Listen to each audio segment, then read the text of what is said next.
Hey guys and gals, are you ready for another action-packed episode of the best little wrestling podcast in the business? That's right, it's Shooting The Shiznit, episode 37, and yes, it's Tuesday, live from STS Studios in St. Louis, Missouri, where it is hot as a bag full of assholes. Yeah, that's right. Can you actually get hotter than that? I'm not sure. I don't think you can. A big thanks out to Bob McGee, my buddy Bob McGee, and Sean at Wrestling to Max website, W2Mnet.com, and you can reach Bob at www.pwbts.com. Thank you guys for posting the podcast. Also, let everyone know you can go to tinyurl.com/STSPodmerch, and you can get t-shirts and you can get stickers. This Thursday, Matthew comes back for his fourth show, three-time champion, on Who Wants to Be the Best Shiznitter Ever. Guys, I always try to get 30 minutes in an episode. I actually took a moment to look at this episode. It looks like about 42 minutes, or it will go over 40 minutes. I do apologize, but it's a great episode. It's a guy that wouldn't come on anyone else's podcast but mine. So that's the cool thing. Remember, you can go to stspod.club, and that's where you can see the episodes. If you're on the website with your computer, you can actually subscribe to Amazon Music Unlimited. You can also do Amazon Prime, and we get a kickback. I'm at Comic Book Mark BT. That's at Comic Book Mark BT. We're also on iTunes and Stitcher. And guys, the group, the official Facebook group for this podcast is Cool Kids Wrestling and MMA Talk Facebook group. That's the Facebook group. You guys have to do a search for it. Ask to come in. We'll let you in, and you act a fool, we'll kick your ass out. That's just the way it works. I want to put over my buddies at Suplex City Limits, JoJo over there, Creative Control, and another podcast that I'm loving right now is Keeping It 100 with Conan and crew. Now, let's get to the podcast.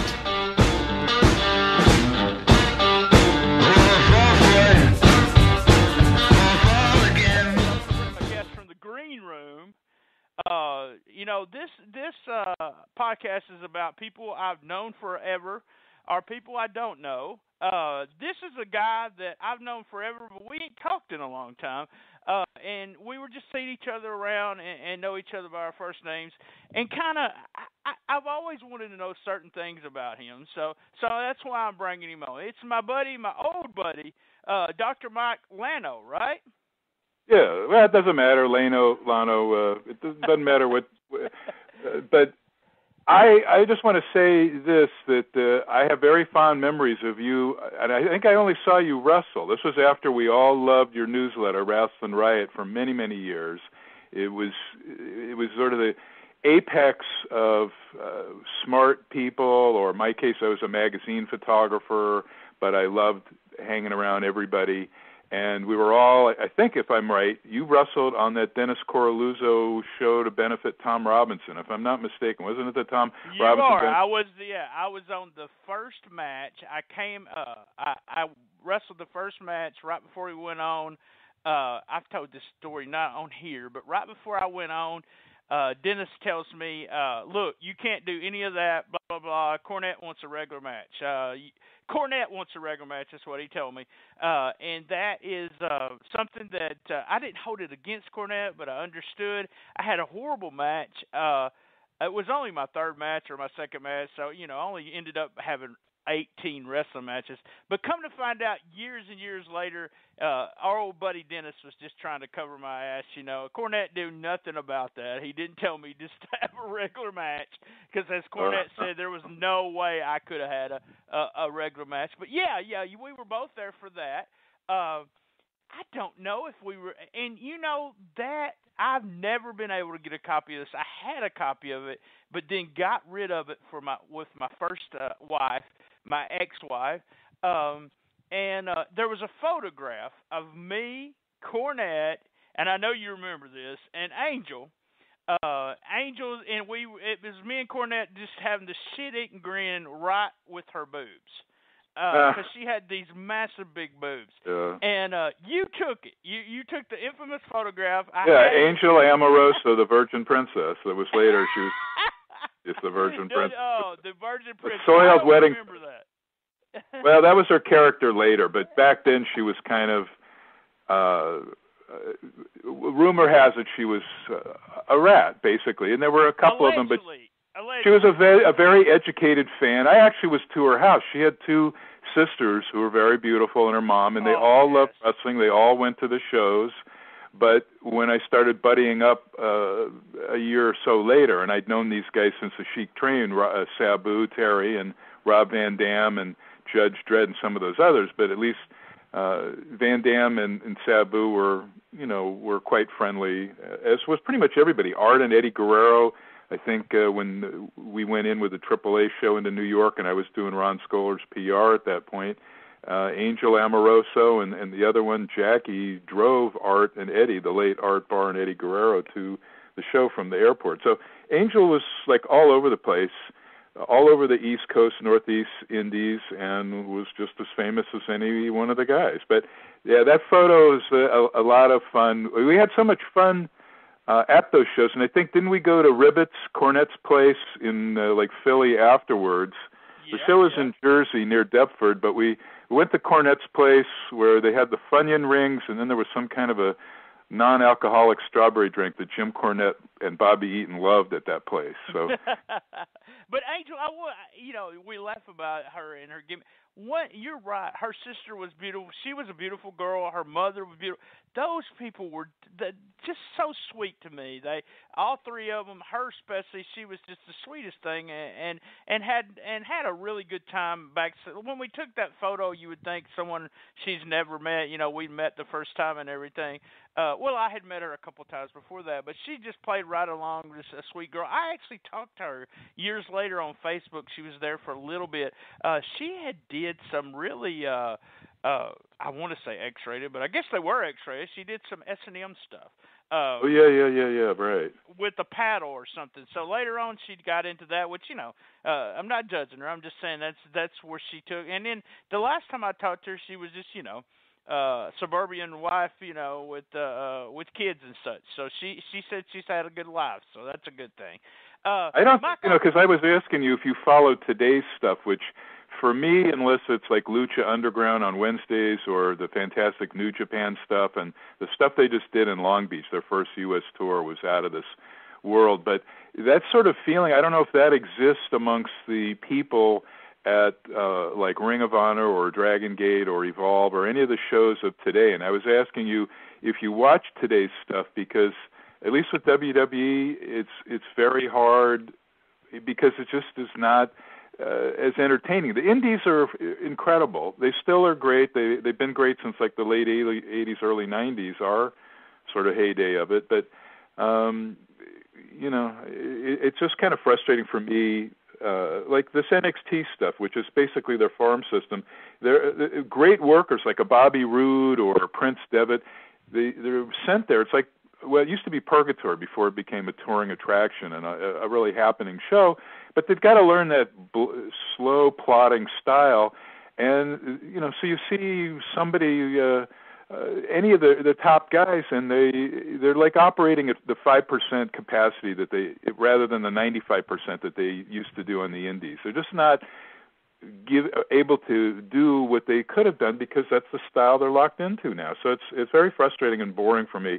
I often just tape the stuff, and I'm going to shut up in a sec, and fast forward through it to the good parts. Like I used to do during the horrific last days at WCW, I would just fast forward till Ric Flair gave a promo or something.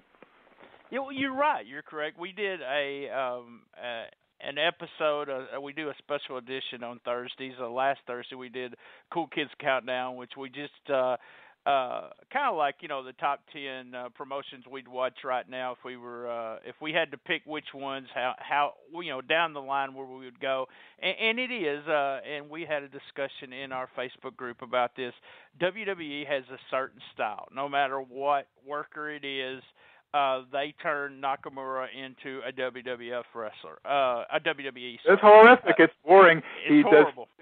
Yeah, and if any of you guys, if you watched him against Kenny Omega or AJ or Tanahashi, for example, the fantastic matches, or Okada, Right. those incredible matches, you can see he's got to do the same series of moves in the same orders to get the pop. He has to do the whole ring entrance thing. Everywhere he goes, the exact same thing, where in New Japan, he was more like a human being and not a robot, and that's the style they're forced to become. They're just robotic. I just right now, to me, I went back. I was that tape trader that got Japanese wrestling. Maybe it was 3 weeks old or a month old after the 4 shows on each one of them, and I always watched New Japan and lost my interest. I went back when New Japan World came, and I'm followed the G1 the last 2 years, and to me it's Japanese wrestling is wrestling. I've turned into a match guy. I love. And because the stories these days, because we've seen it all. Me and you've seen everything. The stories seem lame, so we need to have something different. And I really think, like you said, the indies. There's groups like Freelance, Gory Pro. You've got PWG out there, AAW. They're really striving very good because they're giving the customer something they're not seeing on television. And PWG, every single show I've been honored to cover, and I really covered them a lot at the beginning, where you would have Bryan Danielson against Samoa Joe, and the Havana Pitbulls against 2 incredible, they were so lucky. They could pull TNA wrestlers, the top Japanese, the top, some top lucha guys, and they're still at that high level. They're amazing. Ring of Honor's amazing. They always seem to, when WWE raids and perhaps takes talent, or they lose talent, whatever, even to TNA, Impact, now GWF, they're on their third name, they come back. But PWG, those shows every show's been 5-star. It's just out of this world. And so I'm sorry to see Nat, the Jacksons brothers may cut down on their time in PWG, but absolutely incredible stuff. But they use comedy the right way. I was about to ask you, you remember the Territory days, and if you grew up on, I think you grew up on a mix of both Nick Goulas, Jarrett, great Tennessee. Well, mainly Jarrett. Yeah, Jarrett. I didn't see much, but Jarrett and I always give my to Jarrett, because Memphis was the one that I grew up watching, and that was what I enjoyed. And then later, like in between Memphis and before tape trading, well, just when tape trading started for me was in '85, and I really become a huge Mid-South wrestling fan. So it was the Southern way, and I know what you're going to say, but I'm going to let you say it. There was a brand of comedy that we accepted back then. But it was not done at the expense of having the product exposed to where it is now, to where from Vince on down. I wouldn't say they insult their audience, but the comedy is like the prevailing thing. And if you take Tozawa, for example, who was with Noah, not Noah, but Dragon Gate, an incredibly serious wrestler. Now he's forced to do comedy, or Sami Zayn, who was El Generico, who really never had to do comedy in Ring of Honor and all the other great indies he was in throughout the Northeast or Canada.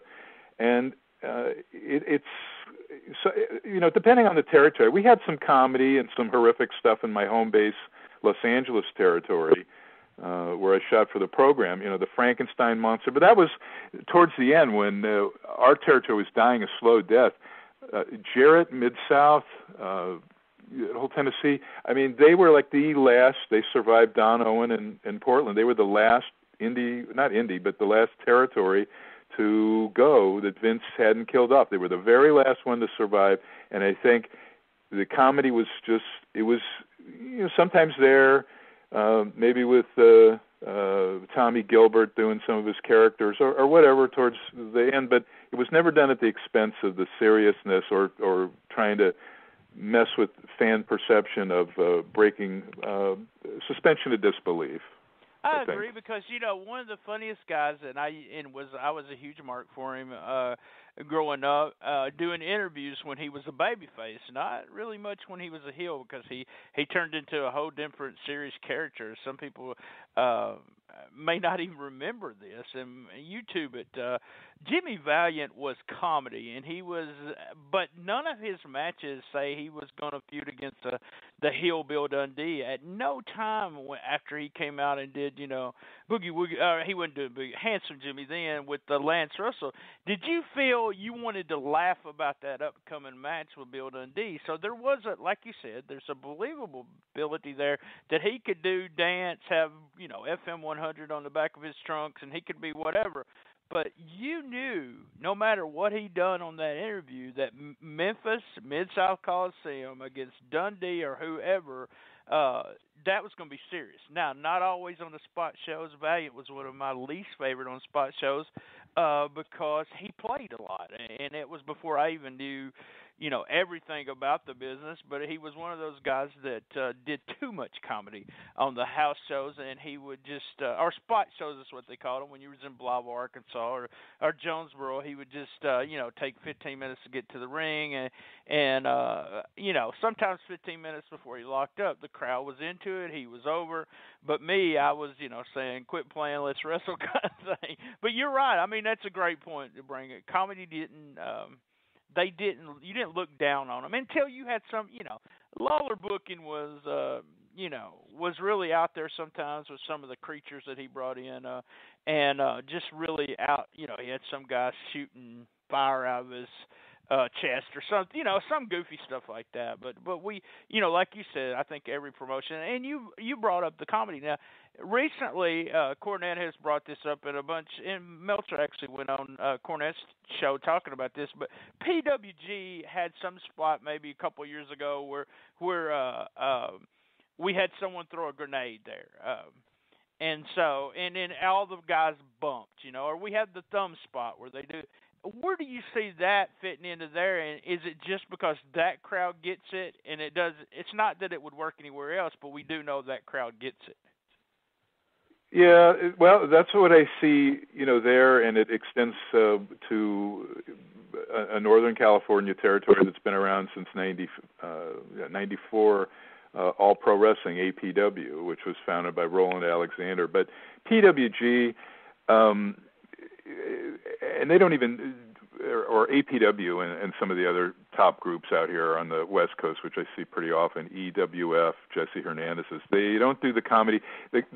The comedy stuff, though, is very intelligently written. It's not lowbrow stuff like Vince and Pat Patterson writing something to where you'll see Pat Patterson as one of the McMahon family goons with tire tracks on his white jockeys. That kind of stuff, just I don't even laugh at it. And right. wasn't when it was occurring, but the stuff they do is back of the head, very intelligent. It's like Ernie Kovac's 50s television stuff, or Soupy Sales at his genius period in the early 60s. So, they might do, I forget some of the things that I've seen, but it fits in, and the audience they're not an audience that will just say this is awesome when it doesn't warrant it, which has been a big pet peeve of Dave Meltzer and many others. Right. I understand that. I feel that way too. Yeah. So a lot of the audience at things, and I hate to say include Impact or TNA or GWF, whatever you want to call it, which has improved vastly with Jeff Jarrett coming back from the horrific Dixie Carter days, but the crowd sometimes I feel they're forced to chant the different hot happening chants of the moment, even when it doesn't warrant it. And in PWG, those chants don't come out, and the chants are far different and specific only to Pro Wrestling Guerrilla, for example. They just don't chant them unless something warrants it. So the audience is so smart, and it's because the shows sell out within like 5 seconds. And I'm not even exaggerating. The venue, they have a very good deal there, so they won't move to a larger venue, which I think they could do 5 times the audience that they're getting easily, and perhaps even more than that. So that audience is just so super smart, and there's always a huge celebrity person there, for example, it is way smart wrestling-wise, like Sofia Vergara and her husband, Joe, I can't think of his name, or Ronda Rousey. Hey, let me just tell you, that's two beautiful people right there. Just, I'm my manhood, and I'm okay with it to say that you just named two beautiful people there. Yeah, another beautiful person, and I love them all, is Ronda Rousey and her four horsewomen. The Shayna Baszler, who was just at that Mae Young Classic, who is just an underrated talent. I hope she gets signed and she can do a feud of her Blackheart character with that of Natty Neidhart, but in WWE. But they've been to many shows there as well. So there's that element, and there's a real camaraderie. Everybody knows everybody. And the boys, before and after the show, all around the PWG ring, do their gimmicks sales, which dates back where that started was Memphis wrestling, I think, in the late 60s, early 70s. They didn't have that anywhere else when I was touring the territories to shoot for the magazines. I only saw it there, and it really created a bond with the workers, the athletes, and the fans, and it's continued to this day.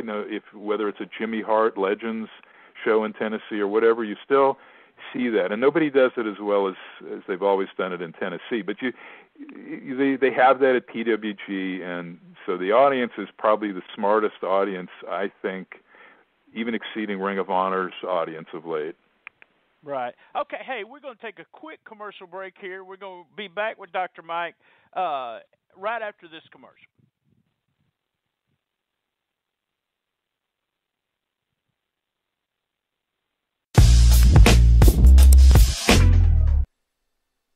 I hope everyone's enjoying this episode of Shooting the Shiznit.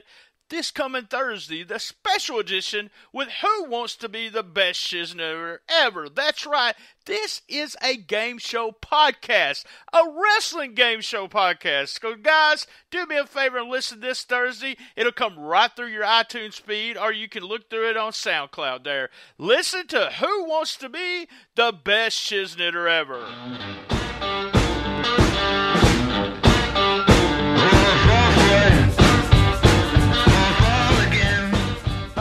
Back with Dr. Mike. We talked about current stuff, and I knew that when I first got you on, we're going to end up talking about, and maybe end up having to bring you back in a couple of months and talk about other stuff. Well, and I had some stuff I wanted to ask you about here in this second part. We got probably about 12 more minutes we want to do.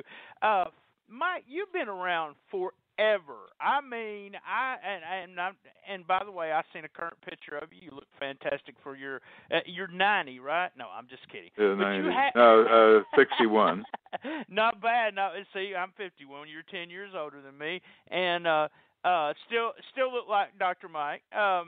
But you've been around doing photographs forever, and I knew the name before I knew you because you contributed to wrestling magazines and such. So I want you to take the people that listen to my podcast, I want you to take us back. What was the first show? Give us the year, and do you remember who was wrestling that day? It was like at what later became, it was Strellick Stadium. It was a LaBelle smaller venue, the big venue for the Los Angeles Mike LaBelle Cal Eaton territory, and it was still a Cal Eaton territory. They had, obviously their little satellite house shows, or we had different names for them back then, but it was at Strellick Stadium, and it was Iron Mike DiBiase, Blassie, I forget who Mark Lewin worked with. I think he actually teamed with Thunderbolt Patterson, if I'm not mistaken. And Paul Jones and Nelson Royal were on it, so it was, quite a cast. Pepe Lopez against Pepper Gomez, who I would end up living about a block away from when I moved from L.A. to Northern California. But I was already doing, before I went to my first house show, I was already doing fan clubs. And the reason we didn't have newsletters back then, as Wrestling Riot was, one of the top newsletters. You produced that.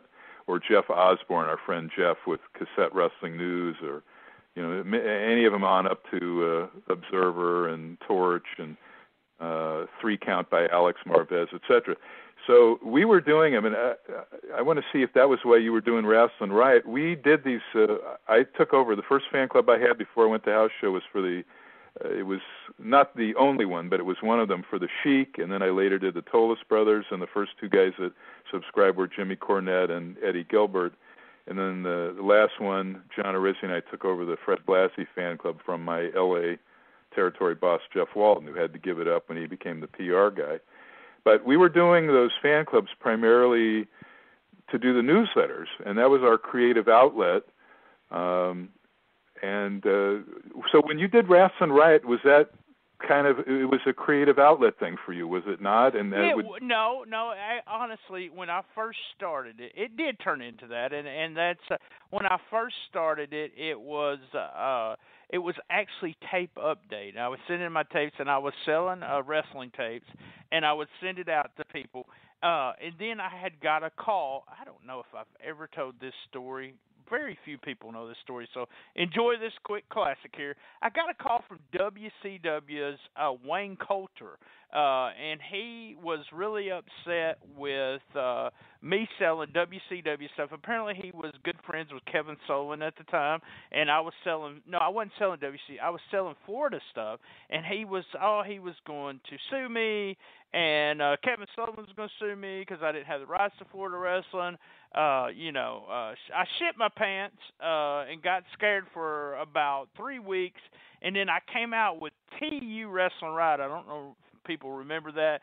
And then I had a character named CW, Wayne Coulter's name backwards, Swaggart, it was his name, and he didn't sell wrestling tapes. He sent you wrestling tapes for free for a donation.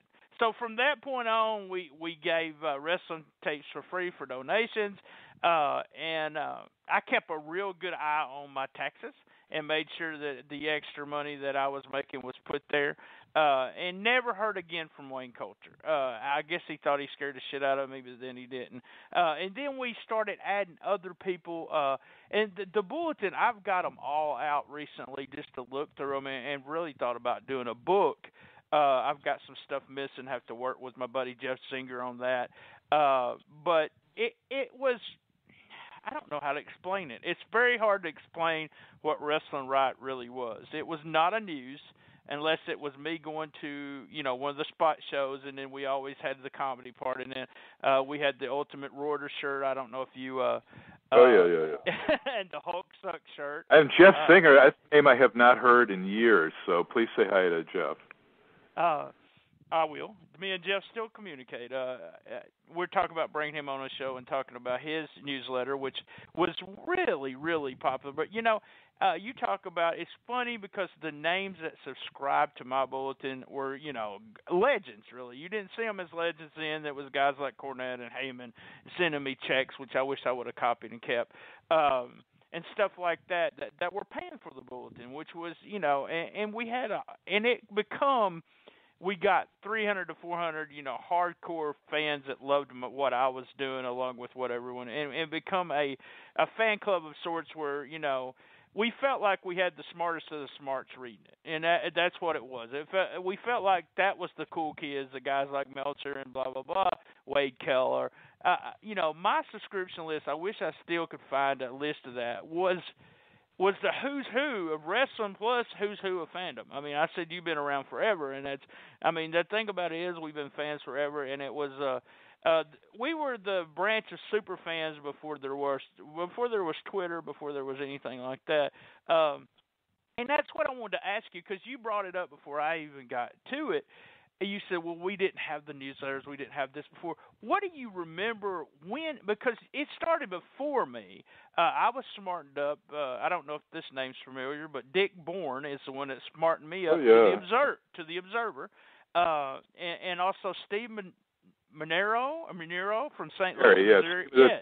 From St. Louis, Steve Monero. Yeah. He sent me his list, plus I started subscribing, and his list was really, like, at the time when I started his list, he listed the top tag team in the United States was the Nightmares, which I absolutely loved. but it was a smart top 10, and I never thought that you said, okay, I get it now. They're excellent workers, and that's why they were the top team. But Dick Bourne sent me. I remember bitching one time because I went with the storylines. I said, hey, fucking Ric Flair this. I hate Ric Flair. I love Dusty Rhodes. And he said, man, start reading this. You're a smart guy. You should be smartened up, kind of. And I always knew it wasn't legit, but I never knew how they did it. And I also enjoyed it to the sense that I knew it wasn't legit, but I was able to still enjoy it. Just like, you go see Wonder Woman or whatever movie, they're not flying around, but you still enjoy it. So that's why I always enjoyed it. But when did the smart fandom start? I mean, what year would you say that we started, having, when you go around the country, you consider yourself one of the smart fans, but when did you have other people walking up to you kind of saying, I know what's going on or stuff like that? I mean, you photographers, you guys got backstage when other people didn't. Same way with me. I did too and got smartened up. But when did you start seeing more fans come up to you that were smart to your level? Well, not necessarily coming up to me, but you knew that they were smart. I mean, when even before I could drive, I was going up to San Francisco, and a couple of times Dave Meltzer's parents picked me up at the airport. I stayed at their house. Dave just lost his father a couple of weeks ago. Right, yeah. We had talked about that. But there would be fans both in Los Angeles, that territory, and the Roy Shire, San Francisco territory, yelling rest holds as early as 72, 73. And so that's a bit of smart, right there when guys would be laying on the mat doing that. But I think probably when Dave Meltzer took that whole concept and it meshed legit reporting, real journalism with tape trading and all of that stuff, I'm guessing 82. That's kind of when it happened. Georgianne Macropolis was another figure. She wasn't quite into the heavy duty shooting because she also was trying to maintain her bridge with the wrestlers, the people behind the scenes, and Tri-WF, for example. But she was a big contributor. There were quite a few, but I'm guessing 82. I mean, when my Tolis Brothers newsletter, which I don't know if I've ever sent you them, but if you're digging out the Fantastic Brass and Riots, I should dig out some of those from the early 70s, 72, 73, because those newsletters I barely covered. By that point in doing newsletters, I barely covered the person, the honoree, John and Chris Tolis. I had a full page on wrestling in South Africa, England, Australia, a bunch of stuff on Japan because Koichi Yoshizawa would send me photos and ticket stubs, which I would Xerox as part of the page or pages on Japanese and Mexican wrestling. And I wish I would have kept that concept up, but I was just basically kind of copying what Tom Burke was doing with Ring magazine, and that was right. that. I remember that. Yeah, Tom Burke. Yeah. Those were as close to shoots. What Norm Keitzer did with Wrestling Review and Tom Burke when he took over as editor of Ring Wrestling, when it was not just half boxing, half wrestling, but full wrestling, was like trying to cover stuff seriously without hyperbole, like the Victory Sports Series, and that's the only surviving newsstand magazine in the United States now is Pro Wrestling Illustrated, the last bastion of the wrestler inside wrestling. But Norm and Tom Burke had, very serious. You had the results, and they described, whatever angles were happening on the TV, and that was as early as Shoot Stuff happened, and they were doing that. And even Scott Epstein with the half bodybuilding, half wrestling magazines. So it might even go prior to that, like maybe 75, 76, when those guys were at their peak. But I think in general, seeing fans super smartened in a lot of areas, whether they came up to me or others, photographers, that would be 82 with really the Wrestling Observer. Because Dave had done newsletters and was a contributor to mine going back to the early 70s. He did his California Wrestling Report, which was a legit, serious, it wasn't a fandom thing, but he was covering the angles, the results from Northern California, and did a great job with that. And so when the Wrestling Observer kind of really kicked off, as I said, pairing it with tape trading and all this international interest in wanting to see good wrestling. 82. Yeah, that's and I remember it was 85. It was 84 because I graduated in 85. I came from in 1984. Came that summer. I went to school in 85, and went to high school and knew everything then about professional wrestling. So it was kind of fun listening to my friends still talk. I mean, but Memphis wrestling was so popular. Everyone wanted to grow up and be Jerry Lawler, and it was just so popular there. And I went to my seniors. That's when I got smartened up, and from that point on, I just kept learning more and more, become a photographer, and become friends because of the Philly wrestling connection with Jerry Lawler, and still, first name basis with King today. So that's just one of those things where it's just fun to be able to talk to someone you grew up to. That you grew up watching, and I compare that to, like if I was hanging out with somebody, that played Gilligan or on I Dream of Jeannie. That for Memphis wrestling was a big deal in our area. Okay, we only got a few minutes left, and I know people that listen to my podcast listen to a bunch of other podcasts, so they're going to say if you don't ask Mike about this and give him a few minutes to say something about it, then you didn't ask him what you should have asked him. So I'm going to ask you, and you can respond or you can say no comment.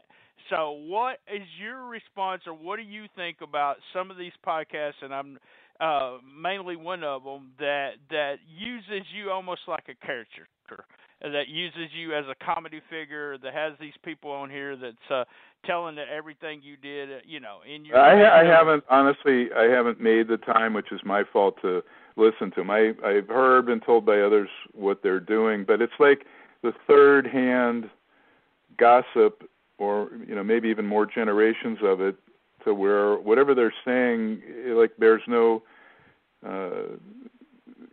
most of that stuff, it doesn't even come close to what happened or the truth. So I just haven't had time. I've had like a lot of health issues in the last year because I'm still fat, can't drop the weight at my age.